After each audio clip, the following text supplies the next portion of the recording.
Hello, my name is Becky Klissman. I'm a senior editor in the environment team at Practical Law. The purpose of this talk today is to run you through how we take an origin story and turn it into climate conscious drafting for clauses or model laws. I'm going to cover the magic in the TCLP process, that's collaboration, iteration and safe space for drafting, and the resources that you can use. I think before we start, the important thing is to point out is that when you're drafting for TCLP, you're drafting in a different way to how you might be in your day job. What you're not trying to do is get everything perfectly right and have a copper fastened climate change solution for every conceivable situation. You are drafting expansively and creatively. You're trying to broaden the existing perceptions of what an agreement should deal with or could deal with in terms of climate change. So your focus is very different. So what's the magic in the TCLP process? Well, for us, it's collaboration. We have such a wide variety of lawyers drawn from law firms, barristers' chambers, in-house counsel, banks, you name it. And they provide us with such a rich seam of ideas and solutions. And also when we're drafting together, we're quicker, it's more robust. If you want to make a rope, you're going to use a whole number of different strands. You're not going to rely on one strand. And our drafting process is very much like that. And allied to that is the idea of cross-fertilization. So we have such a broad range of people. They will come with solutions and ideas from different industry sectors, different practice areas, and that will really help to make sure that we get the best ideas possible.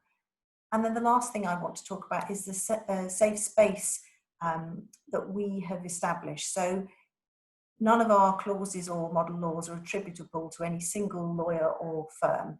And that means that you can be very comfortable that you're working as a team and that it's the team's idea. So you can really be imaginative and work to your best ability.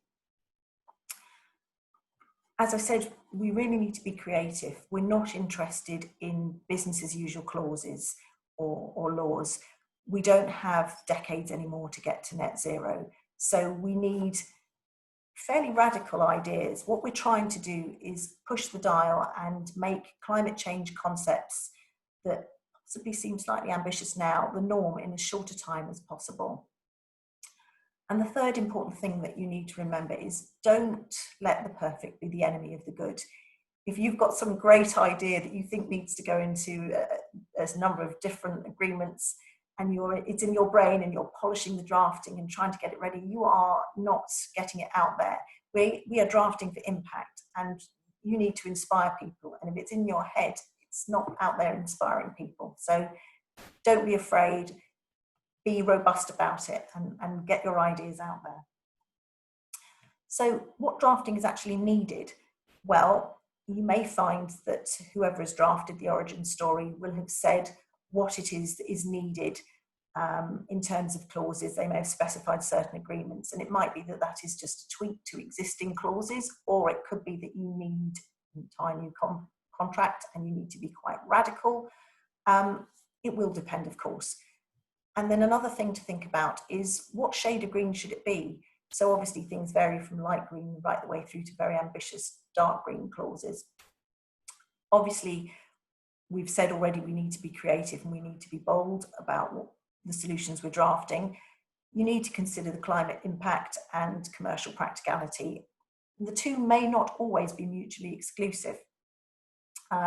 So don't think just because you're drafting something that's dark green that nobody will take it up and run with it. We know that sustainable businesses are becoming more and more successful and out-competing non-sustainable businesses. So people may be prepared to put things into their contracts nowadays they wouldn't have been even maybe 12 or 18 months ago.